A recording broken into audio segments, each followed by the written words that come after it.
Here is the voice of the working class, Rick Smith.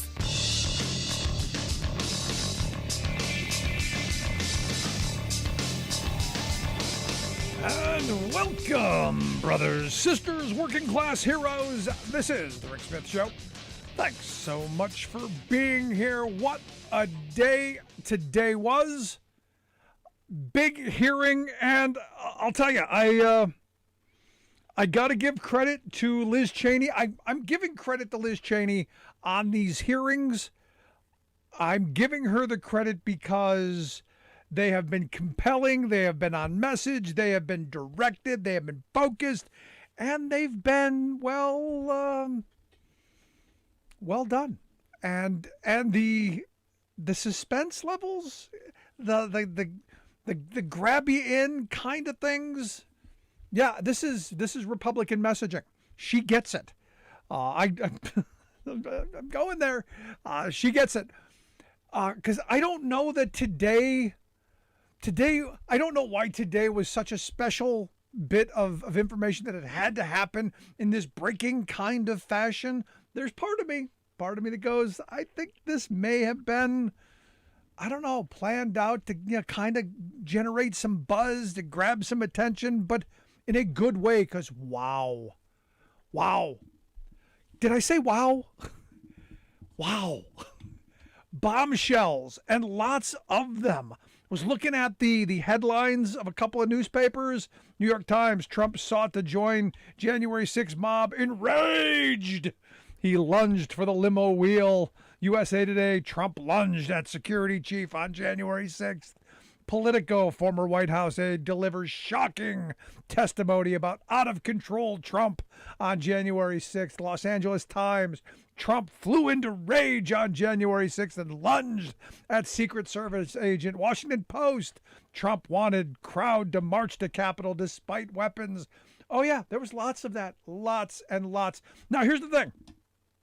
Everything that I've warned about over the years, everything I've talked about over the years with the Trump administration and the Donald himself was laid out right in the open on the table during Cassidy Hutchinson's testimony.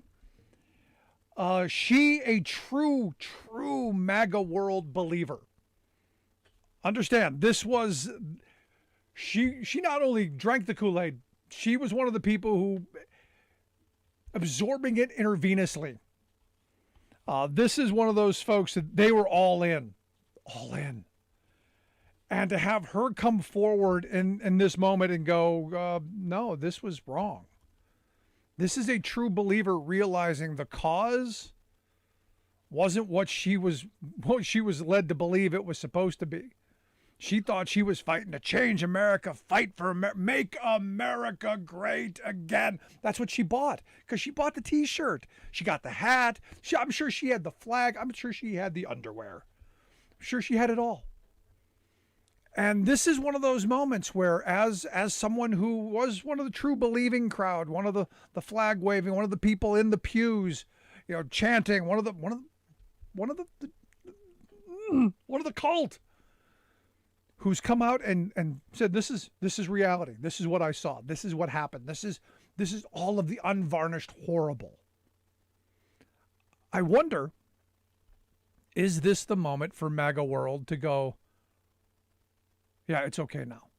Maybe we can stop defending reflexively just how horrible Trump is. Because look, all over the last 4 or 5 years, since 2016, 2015, really, I've been saying this guy's horrible. Greedy, self-centered, fascistic, petulant, childish, chaotic, reckless, megalomaniac, egotistical, abusive, cowardly. Go on, anti-American. Reality is, I ran out of adjectives of just how bad this guy was going to be, and it was laid out on the table today in a hearing of a true believer. These weren't my words. These weren't, some hippie leftists. This certainly was not Antifa. That was not what we saw today. This was a true believer. And the story that she laid out was one of Donald Trump willing to throw the entire history of this country away, and not just Trump. And this is the part that I'm struggling with, and I've struggled with for a very long time. Look, I know most of the operatives in the political world, when you get up to that level, are soulless.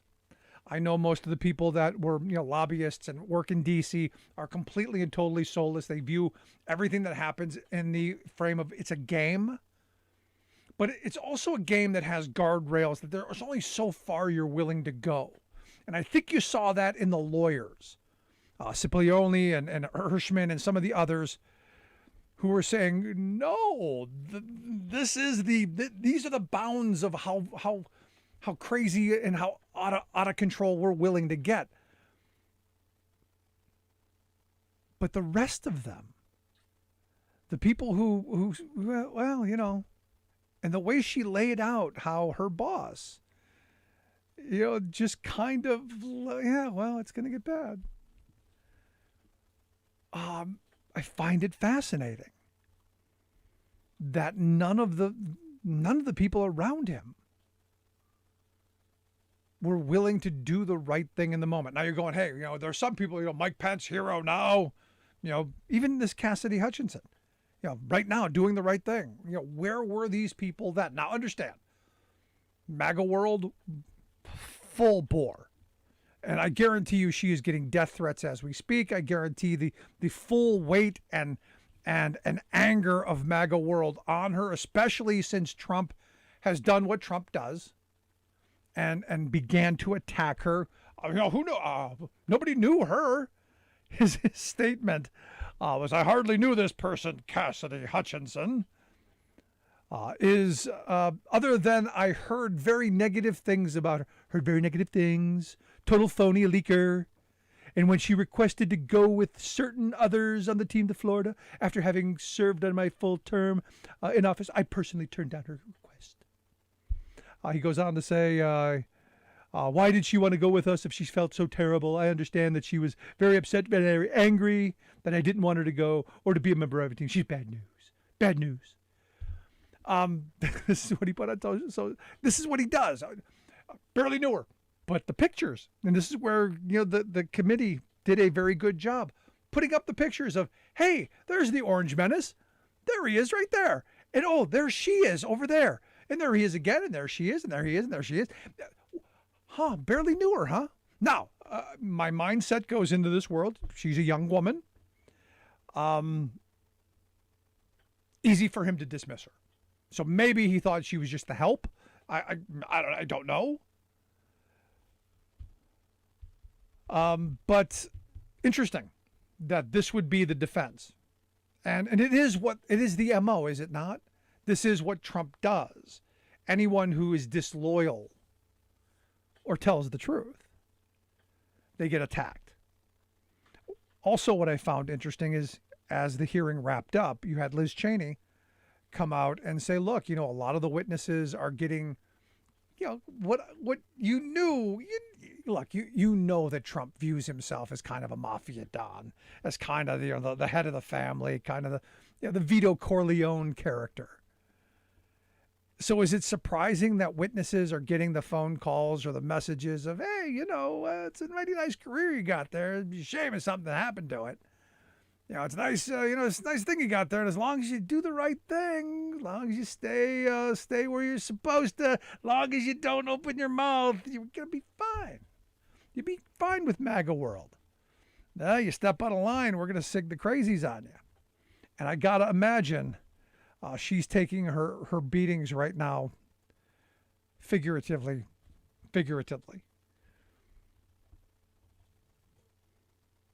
Now, this is again, I look at that administration and there's so many scandals that would take down any other presidency, but it's almost, like I said, it's almost a cult where I know people who, even in the face of this woman who is truly drank the Kool-Aid, who has come forward and said, these are all the horrible things that happened, they're still never going to believe it. Never.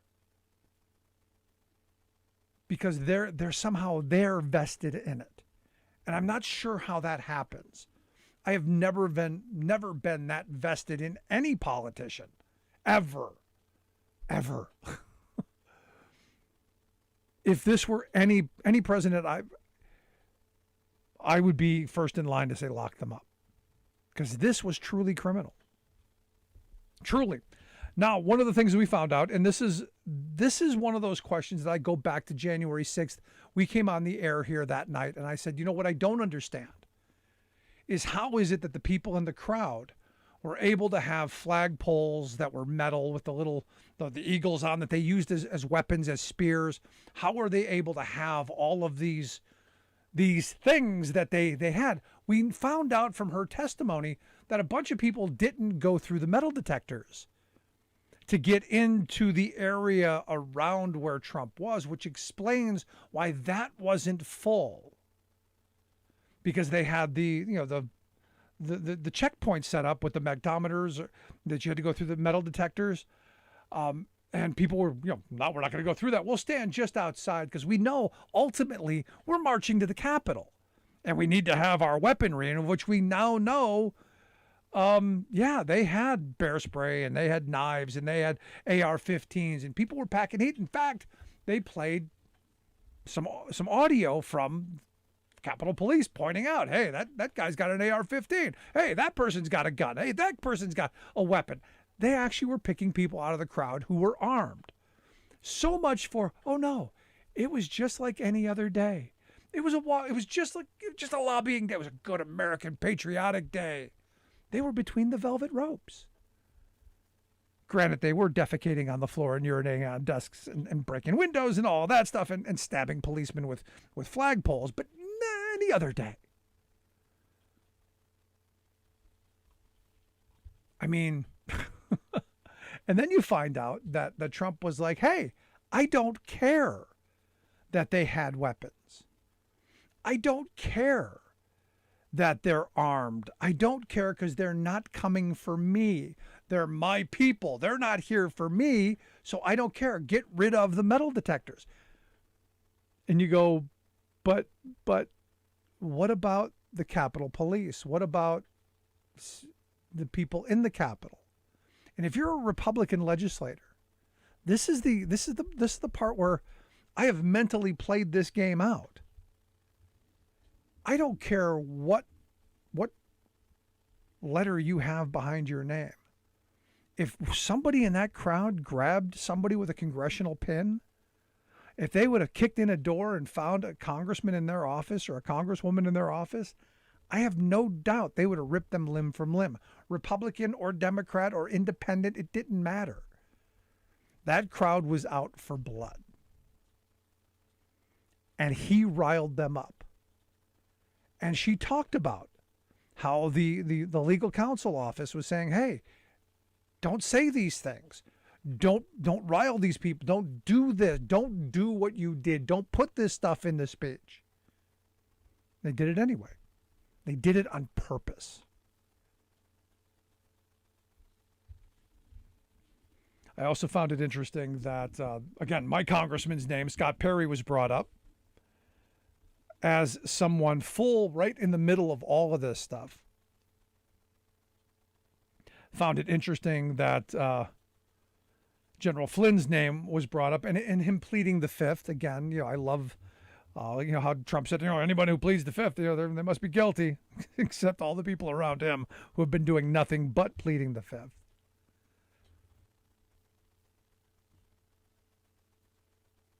There's so much here. And it's going to get more. It's going to get worse. It's going to get bigger.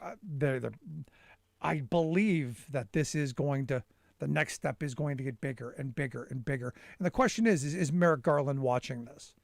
I think that's what's on everyone's mind. Because I'll tell you, as today was going on, my mind was, hey, when's someone going to call for an indictment? When they were talking about, hey, there are people strong-arming witnesses, my mind goes, this is probably Giuliani. They're going to say, hey, Giuliani should be indicted. So I'm curious what your thoughts. Did you watch? Did you see the big hearing? 1-866-416-RICK, 1-866-416-7425 if you want to weigh in. Got a thought, question, comment. Does it matter? Does it matter at this point? Or is this just every time they hit that gavel, it gets worse and it gets worse, and the picture gets clearer and clearer that they absolutely wanted to overthrow our democracy. They absolutely wanted to overthrow our elections and hold on to power at any cost. 1-866-416-RICK. Back after this.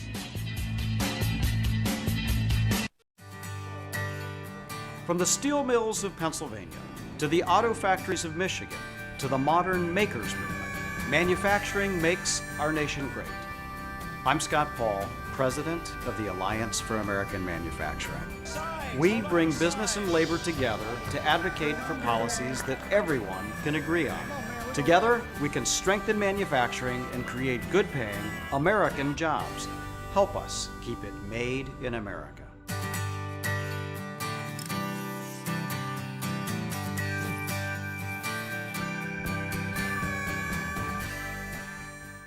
The world is watching as Vladimir Putin uses oil to fund his war in Ukraine. Tragically, we've seen this before. If we rely on foreign dictators and fossil fuels, this cycle will only continue. Starting now, let's decide who makes our energy. By investing in more clean energy right here in America, we can cut off the power of tyrants. Renewable, clean energy. That's real American energy independence. I've been driving buses for 5 years, and my day-to-day routine is I wake up a little earlier than most people. I get on a bus, I go out, I pick up some students and make sure they get to school nice and safe. Here in Fairbanks, Alaska, that can be a challenge because of the winter weather and the icy roads. But I love the job. So the Teamsters are great. They provide us a lot of protections. They've always taken care of their people, made sure that our jobs were secure. We didn't have to worry about whether or not we'd have a job from day to day. And that's amazing because before we'd be working 4, 6, 8 hours a day and only earning minimum wage was real difficult to make a living. And the Teamsters pushed a lot so we make something we can live off of and not have to have a second job. What absolutely gives me peace of mind, the union membership allows me to focus on this job without having to worry about whether or not my family is going to be taken care of. I'm Andrew Case, and I'm proud to be Teamsters Local 959. Welcome back to the Rick Smith Show. Now, here is Rick Smith. So we found out that Trump attacked a Secret Service agent. And look, I'm waiting for the right wing to go, the Secret Service held the president hostage. They wouldn't let him go to the Capitol. He wanted to go. He wanted to be there with his people and lead the charge. I'm waiting for the MAGA heads to do that. See, they stopped destiny. They stopped our destiny. Our fearless leader was going to lead us into the Capitol and hang Nancy Pelosi. I'm waiting for the crazy right wing to say that. But I'm a little surprised that he did attack a Secret Service agent. But again, like a petulant child in a cereal aisle whose mother told him, no, you can't have the Cocoa Pebbles. He done doth lost his mind. Anyway, let's go to the phones. Got Alice on one. Alice, how are we doing today? Oh, we're doing. Yeah, we watched the hearing, of course, and I'm thinking the whole time, so tell me something I do not know. You know, when she's explaining, all about the explosive temper and, the whole shenanigans. And I'm thinking, anybody with a brain that has paid attention to this man over the past 40 years knows that, he is nothing more than a freaking spoiled child. He is a sociopath. And y'all surprised? No. It's just not even a little bit. amazing. Not even a little bit surprised that he would throw dishes against the wall or rip the tablecloth off tables and make the staff clean up the mess. Am I surprised that he abuses workers at every turn? No, not even a little bit.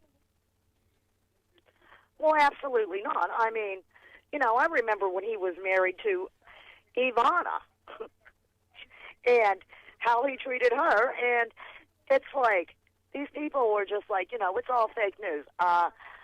Well, I know that y'all lie about Hillary, and you've lied about Hillary for 40 years, but this is a lot of people, long before he was involved in politics, that have talked about it. It's just amazing. And I'm like you, I'm waiting for the right wing to claim, oh my, They held him hostage. But yeah, it's just crazy. Yeah. Do you think any indictments come out of this? Do you think eventually he's held accountable, or is this all just performative? I'm going to tell you what. I think that should they decide to hold him accountable, that somehow or the other it will end up in front of the Supreme Court, and the whack job bunch of the conservatives are all going to be going that, he had the right to do it because Jesus anointed him or some stupid thing. I mean, seriously, think about it. All right, Alice. Thank you for that. I got a laugh out of it. Have a good evening. Thank you. But here's the thing, and this is where one of those moments where you go, our institutions held barely. We've held on for now, barely. And this was the conversation I had with my daughter because we were in the car watching. We were watching this as we were driving, and I was listening. She was watching, and this is one of those moments where as it was going on, we're having this conversation going. This is something that you're probably going to be telling your grandchildren about. This is that kind of historical moment. Because at one point she turned to me and she goes, "Did the president really want the vice president to be hung? Is that what she just said?" And I said, "Yeah, that's what she just said." So you may want to remember that because, generations down the road are going to remember. This is going to be the history that is taught in 100 years. Yeah, there was a president. It was a long time. It was an orange guy, petulant, used to throw dishes against the walls, used to do all kinds of weird stuff, temper tantrums, all kinds of stuff. And yeah, he wanted to hang his vice president. Yeah, that's going to be like a Trivial Pursuit question in 100 years. If, and this is the big if, and this is what I told her, this is the big if, because we are at a crossroads. Do we head down the authoritarian, fascistic kind of road that someone like Trump, that someone like Josh Hawley, that someone in Pennsylvania like Benito Mastriano would take us down, where you have a theocratic corporate governance? Or do we continue down the path of liberal democracy? We're at a moment and this is what conservatives understand. They understand the gravity of this moment. They're seeing this much the way the New Deal 90 years ago. In 32 when FDR won and you had a massive movement towards more social programs, more worker-centric stuff, more working class-centric policy. They hated that. They hated Social Security. They hated unemployment insurance. They hated maximum hour laws. They hated minimum wage laws. They hated unionization rights. They hated all of it. Hated it, and have been fighting against it all of these years. And we are now at a moment where they're about to kill off the New Deal. They're about to kill off the 20th century and take us back to the good old days of the 19th. This is where working people, women, minorities, this is where all of the folks on the left had better put down their divisions, put down their cause head mentality, and join together and understand what the real fight is. The real fight is saving our democracy. Because the theocrats are coming, and I just saw this clip of Lauren Boebert, and this is what happens when you have the dumbest person in the class representing you in Congress. She was giving a spiel at some religious group thing, and she says, "I'm tired of this separation of church and state junk. That's not in the Constitution. It was in a stinking letter, and it means nothing like what they say it does." She believes that the church directs government. The church tells government what to do. That the religious folk, tells everybody else what they have to do. This is what she believes. Now, again, the stinking letter that she didn't read. Doesn't matter to her because she's a believer. And I'm telling you, these people are dangerous because they're not smart enough to realize the path that they're taking all of us down. Love to hear your thoughts. Email me, rick@thericksmithshow.com. If you miss any portion of the program podcast, make sure you get that We'll take a quick break right back after this. Stick around. Listen to The Rick Smith Show.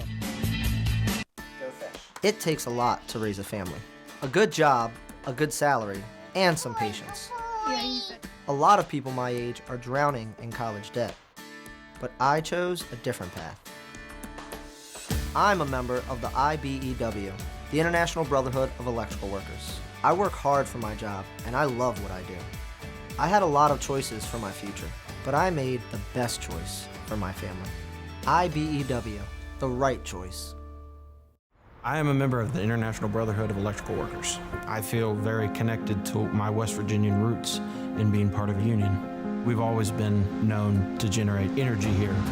Renewable energy would definitely help generate jobs and get people back to work. If we don't start bringing in more jobs, more and more people are going to leave. Solar, wind, hydro, these can help reinvigorate West Virginia's economy. It's time to give West Virginia a chance. The best way to strengthen America's economy? How about investing in America's fastest growing industry, clean energy? We're talking jobs, millions of them, the type that pay well and can't be outsourced. Because the thing about clean energy, it's all right here, American made. It means lower utility costs for families, and it's how we take on climate change. An investment in clean energy is a big win. Congress, let's get it done.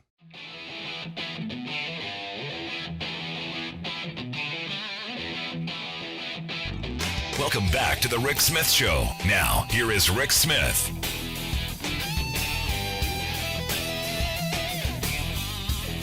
So quite a day indeed. You got this Capitol Police Sergeant Gonell, who has come out and said that he holds Donald Trump personally responsible for the injuries that he sustained defending the Capitol. He said, quote, "Our own president set us up." He says, "I feel betrayed. The president should be doing everything possible to help us, and he didn't do it. He wanted to lead the mob. He wanted to lead the crowd himself. He wanted to be a tyrant." I'm not going tyrant. I think king. I think he wanted to be Grand Poobah. Tyrant. I'll go with tyrant. Look, what the heck? Yeah, he wanted to be all those things. Are we surprised? 2-year-old throwing dishes against the wall, temper tantrums, reaching for the steering wheel. We surprised? Not even a little bit. Absolutely everything I expected, everything I suspected, everything we claimed during those 4 years. So nothing surprising. What is surprising is this young woman, to her absolute credit, stood up and spoke out, and I give her credit for that. And here to give us the D.C. perspective, I've asked our good friend Mike Sozan to come talk with us. Mike is the director of or senior fellow over at the Center for American Progress. He's also focusing on democracy and government reform there. Their website, americanprogress.org. Mike, thanks for taking time for us. Rick, thanks for having me back. What a day, like you said. Yeah, I was waiting in anticipation. Me and my daughter, we were sitting in the car with the phone on as we're driving, watching this, glued almost to it at every opportunity, and bombshell after bombshell. This woman, like I said, to her great credit, someone who I think is a true believer, came and bared her soul. That's right. And I'm so glad you're starting with that point, Rick, because let's talk about who Cassidy Hutchinson is. She is a true MAGA believer. She's a Trump supporter through and through. She had worked for Ted Cruz. She had worked for Kevin McCarthy and Stephen Scalise, two of the most senior members of House Republican leadership. And she was working for Donald Trump in the White House, elevated up to being a senior advisor to the chief of staff, Mark Meadows. She never would have gotten there unless she was a true believer. And luckily, she's one of the very few former people in Trump's orbit who stepped forward to tell the truth. I wish there were more. It's ironic that it takes a young woman to do this when much older men should have the strength and fortitude to step forward and tell the truth. She's putting her life on the line. Let's make no mistake. She's probably receiving hundreds, if not more, death threats right now for MAGA extremists for daring to double cross Donald Trump. And he's put out a ton of tweets about her today, calling her all sorts of names and saying he hardly even knew her. But let's also tell your audience that they're probably sophisticated enough to know, but I will say it anyway. To be a senior advisor to the chief of staff in the White House means that Cassidy Hutchinson was a fly on the wall for almost all important events there. She was in the nucleus of the White House, only steps away from the Oval Office. So she is an incredibly credible and powerful witness. Yeah, and look, the pictures were there. I mean, she's there. There's no doubting. Yeah, that's her. That's him. There isn't much difference. And the only defense I'll make for Donald Trump and him saying I hardly noticed her, I hardly knew he was there, is because she's a young woman. And you know, other than maybe him thinking she's going to get him some coffee or a hamburger, I can see him overlooking her. Fair point. But she definitely was a key White House staffer, and she revealed so many powerful things today. Going back to what you said, a lot of what she said were things we generally knew about Trump, but the way she was able to vividly describe it because she was in the room was really telling. And also in another showing of how she had respect and seniority in the White House, she had the White House counsel, for example, coming to her and directly trying to get her help to have Trump back down. She had members of Congress directly calling her, either talking about pardons, or Kevin McCarthy talked to her and said, Cassie, you got to keep the president from coming down here to the Capitol on January 6th. So this was somebody who was very in the know. And again, that's why her testimony is so powerful, to putting Donald Trump in the center of this conspiracy to hold on to his political power at any cost. Now, here's the thing. This is where I go, we knew all this. I think internally, those of us who have been paying attention all this time, we believed all this. We knew all this was reality. What I wouldn't allow myself to go to. I knew Trump was this kind of a child, the 2-year-old sore loser, throwing temper tantrum. I want my way, me. I understood that. I get that. That's who he's always been. He's a con man. He's a thug.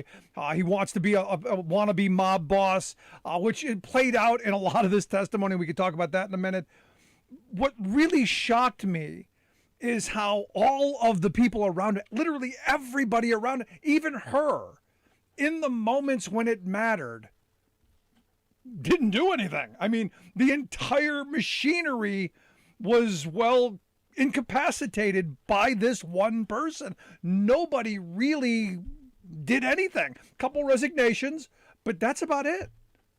That's a good point. And every time I point to somebody like Cassidy Hutchinson or Mike Pence as a hero, I have to have the caveat in the front of my mind, as you just said. If they were truly heroic, they would have stood up at the time and said something. They would have called the FBI. They would have called law enforcement. They would have alerted the U.S. People in some way. So yes, there is a big caveat, a big asterisk next to the word hero next to them. But even at this stage, I give her great credit for testifying in person in front of this committee when she knows her life is going to be put really on the line, in danger. No, without question, I absolutely agree. But here's my point. My point is, had the machinery at the moment done the right thing, we wouldn't be in this moment now. There wouldn't have been all those days from the election night all the way through January 6th where you allowed Donald Trump to go out and lie repeatedly, and then to have the entire machinery, the Jim Jordans, the Scott Perrys, go down the list, all of them going out and repeating the big lie, repeating what they all knew was complete and total BS. To get to this goal that we now know after the fact, of course, was all written out. We got memos on what the big game plan was off of this big lie, which again was to cause this chaos, to get Mike Pence not to certify this election, so that the House of Representatives, so Jim Jordan, Lauren Boebert, Marjorie Trader Greene, the rest of them could steal this election for Trump. That's what this was about. You're right. You're right. It's a deep, well-laid conspiracy. And in many ways, the system failed us by not revealing it much sooner. Thank goodness, democracy held by just a thread, but it held. But it's still, you know what? We're still on life support, I'd say. Yeah, because look, MAGA crowd still believes what Trump is telling them. Still believe all this is a hoax. It's all Democratic kabuki theater. It's all made up. These are all the people around him, around Trump's circle, saying this is what they did. And, well, the world still doesn't believe them. And many of them, Rick, as you know well, are running for office in many states around the country, building their campaigns based on the big lie.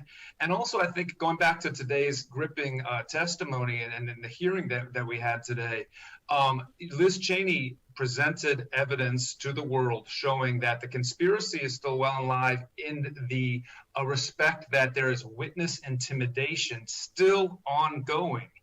And people, whether it's Trump or people right around him, somewhere within the team, are still trying to influence witnesses from being able to testify about the truth.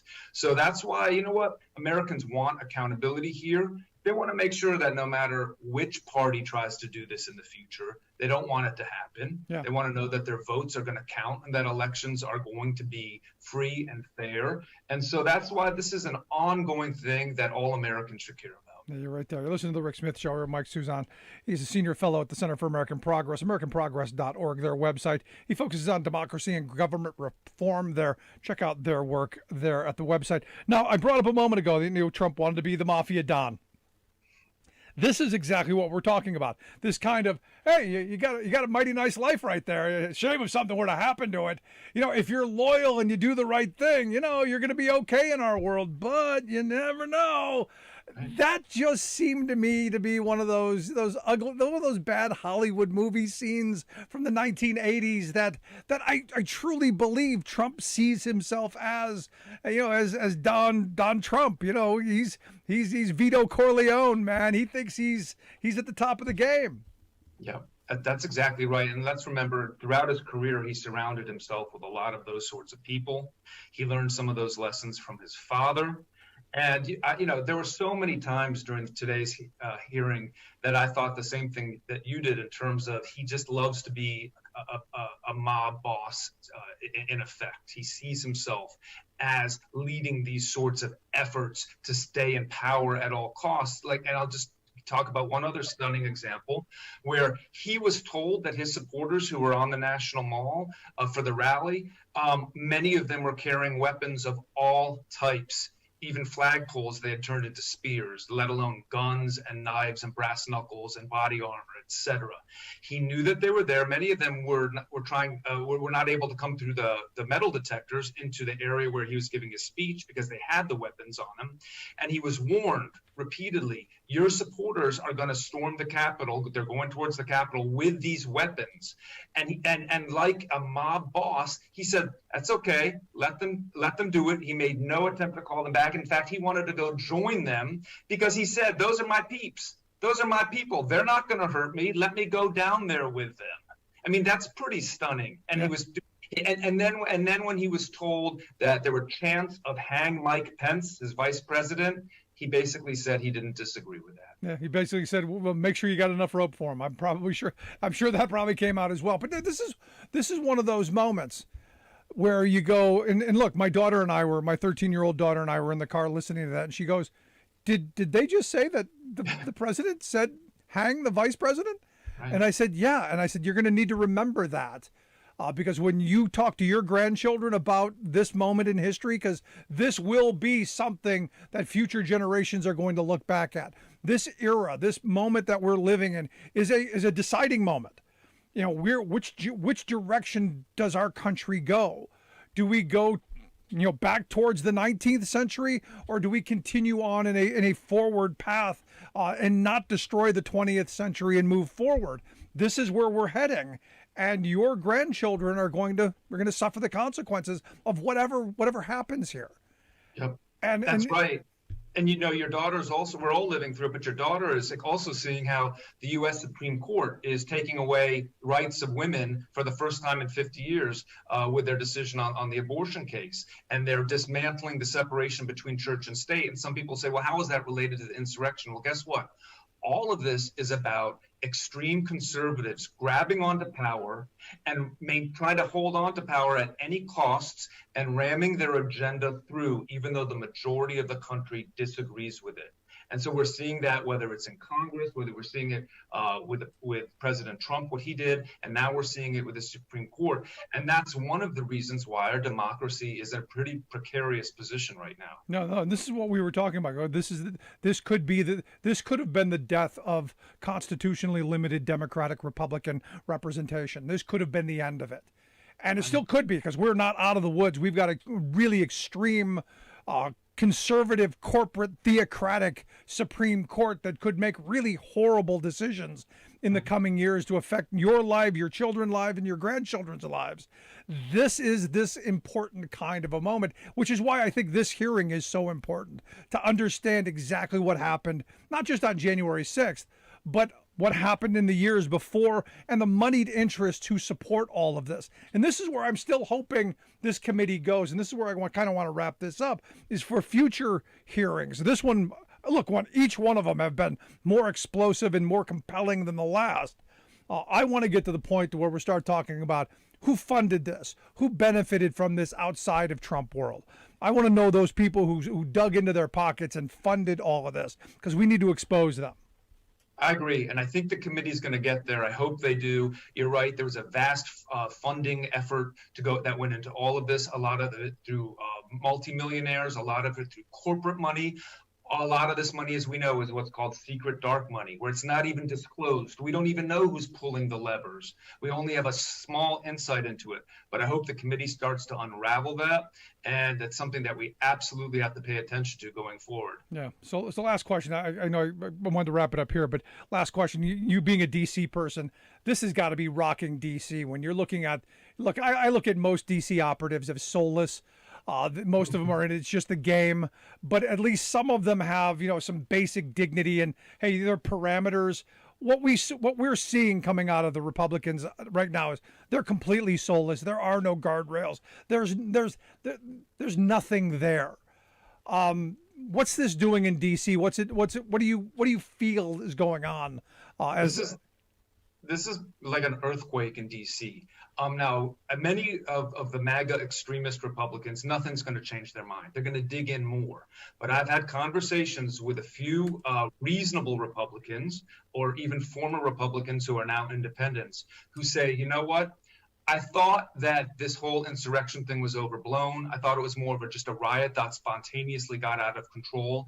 But hearing by hearing, the committee is convincing me that this was a well-laid plan. There's something bigger here, and Donald Trump can never come near the presidency again. And they might not say that they want to see him prosecuted, but we're already seeing in the poll numbers that Americans are saying, hold anyone accountable, including a former president. No one should be above the law here, and no matter which party tries to do this, in the future, we can never let it happen again. And I think this message is growing inside of D.C., and I think it hopefully growing even outside of D.C.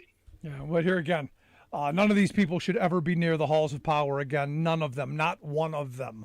Right. Given the fact that they were all complicit in this, they were all, in the moment when it mattered, they were all silent. Granted, look, some of them have come forward and bravely so. I give Ms. Hutchinson credit. But, sorry, when it mattered, you were nowhere to be found. At least that's my view. But, Mike, I appreciate the time. Always great stuff. Thank you, Rick. Talk to you soon. Good stuff, as always, our good friend Mike Suzanne. Make sure you check out the work that they do over at the Center for American Progress, AmericanProgress.org, their website. Email me, rick@thericksmithshow.com. I'm going to take a quick break. Right back after this. Stick around. You're listening to The Rick Smith Show. We're working people. Come to talk.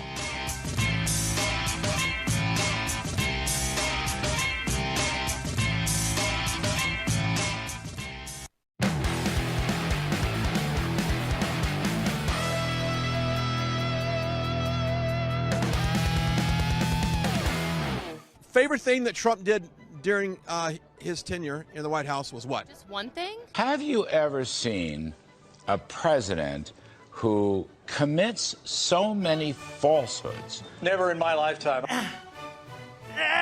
You know what I liked about Trump? Everybody was afraid of him, including me. A little dab here and a little dab there. I want to thank you for the historic victory for white life in the Supreme Court. We will make sure that when a kid is in the womb, they're as safe as they are in a classroom. This decision doesn't take away rights from women. It allows states to protect the unborn and also to empower women. You know, it's a victory for women. This is a wonderful ruling for women. Banning gay marriage is back on the menu. Banning sodomy is back on the menu. Banning contraceptives is back on the menu. The end goal, of course, is to completely end abortion, which is the most evil act in all of human history. Basically, we're having something like Taliban rule in America, in a good way. If we want to see real change in bringing crime down, we need to raise a generation to respect life in the womb. And I'm tired of this separation of church and state junk. Who's funnier, Robert Smigel or the guy who took pictures of himself at Nancy Pelosi's desk on January 6th? And all of a sudden, I feel a shot on my back, like somebody shot me. Last week, the speaker caught on tape actually throwing an elbow at Congresswoman Myra Flores' young daughter. They take pillows and suffocate people. So yes, this beautiful pink thing is an assault weapon. It's an assault weapon. Ban that. No more kings, no tyrants, no more jackboot thugs.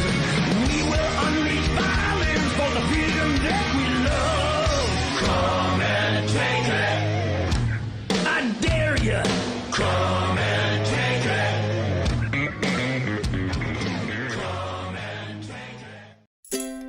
Over 70 years of experience in heart and aviation, the members of the Association of Flight Attendants know the realities of the aircraft cabin better than anyone. We don't just serve drinks, we save lives. We don't just negotiate contracts, we move major policy issues like the smoking ban, no knives on planes, clean water, and safe food on board. The air we breathe matters, and we stop the spraying of poisonous pesticides. Training, rest, and no calls on planes matter as we fight fires, de-escalate conflict, revive, and breathe life.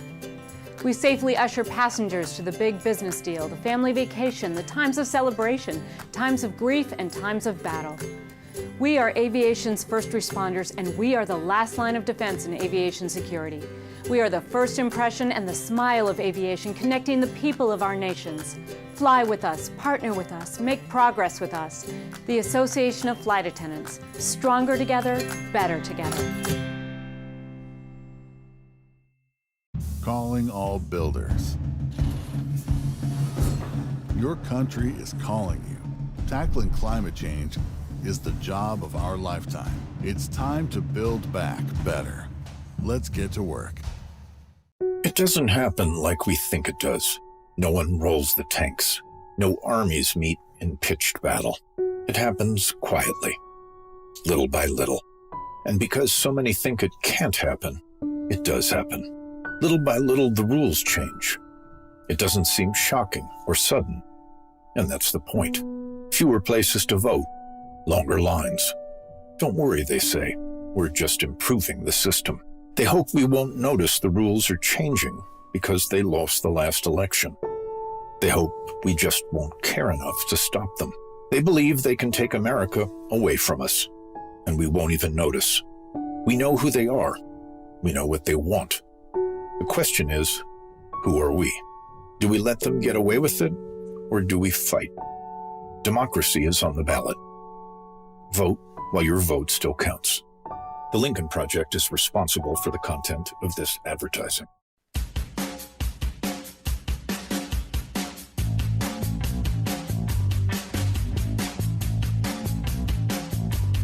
Welcome back to The Rick Smith Show. Check out our website, thericksmithshow.com. So look, this is one of those hearings I'm going to go back and watch again because there was a lot. There was so much there. And to be honest, I thought the end, I was going, something big, something really big, a call for an indictment, something, a finger being pointed at Rudy. I don't know because, look, at the end when Liz Cheney starts going into, there are people making phone calls and reaching out to witnesses and giving them you've been loyal. You'd hate to lose it'd be a shame if something bad were to happen. You got a real nice career there. You got a real nice family there. Shame if something were to happen to that. Which is why you should probably do the right thing. Do the right thing. Like I said, it's like one of those bad 80s mafia movies. And immediately my mind goes into, well, this is Giuliani's fingerprints. This is Rudy. So come on, call Rudy out. Say, Rudy was the one behind this. Point the finger at him. Say, hey, Merrick Garland. Start there. Start by going after those lawyers, every person who was standing at the Four Seasons landscaping press conference, every one of those. Start there. Let's indict them first. And as soon as those indictments start coming, because here's the weird thing, and this is what I do expect. No one's been indicted yet. Not really. None of the key players. When Rudy gets indicted, and I'm hoping he will very soon, the question then becomes, does he turn into the rat that I think he is? Does he start singing? Because look, Rudy ain't got many days left. Rudy doesn't want to spend those in jail. Rudy's going to sing. Rudy's going to sing. Because Rudy knows how the game's played. Because Rudy used to be the guy playing the game. Understand, and this is where it's so sad to look at what Giuliani has become. He was the great mob fighter. He took on the New York mafia bosses when he was a prosecutor there. He was America's freaking mayor. And how far he has fallen, taking money from the Mujahideen Khalq, a terrorist organization, and then being involved in this. Which, look, I'm hoping people have paid attention to these hearings, because they are well worth paying attention to. Because here's the thing. And I know I'm going to get into trouble. I know I'm going to get into trouble over this. I know my Democratic friends are going to lose their minds. I know they're going to be unhappy with me. I think they're going to... So you can email me, rick@thericksmithshow.com, but I will defend this. I'm going to defend it. I think Liz Cheney's behind putting on this whole entire presentation. I think that the Republicans do messaging.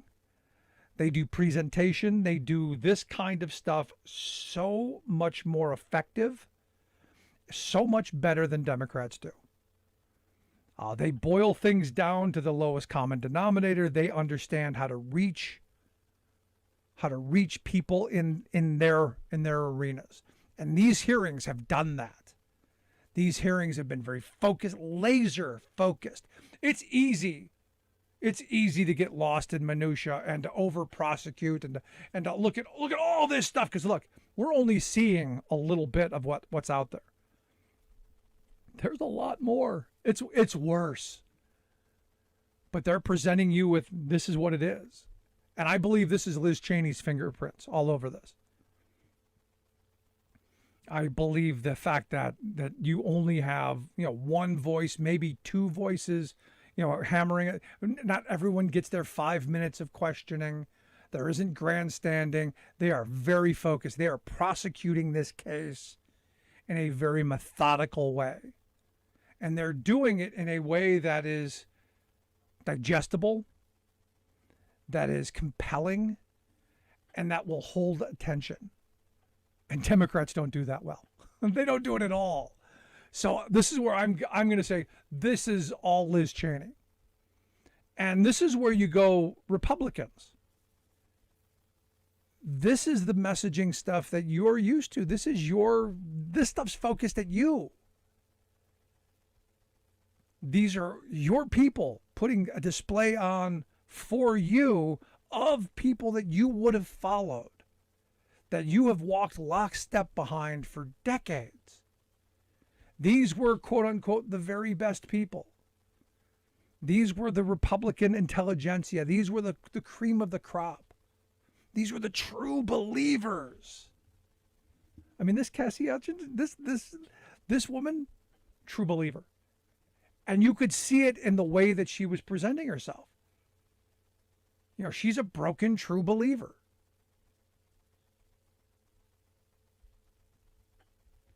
Now, I do feel for her because you do know she is going to get the death threats.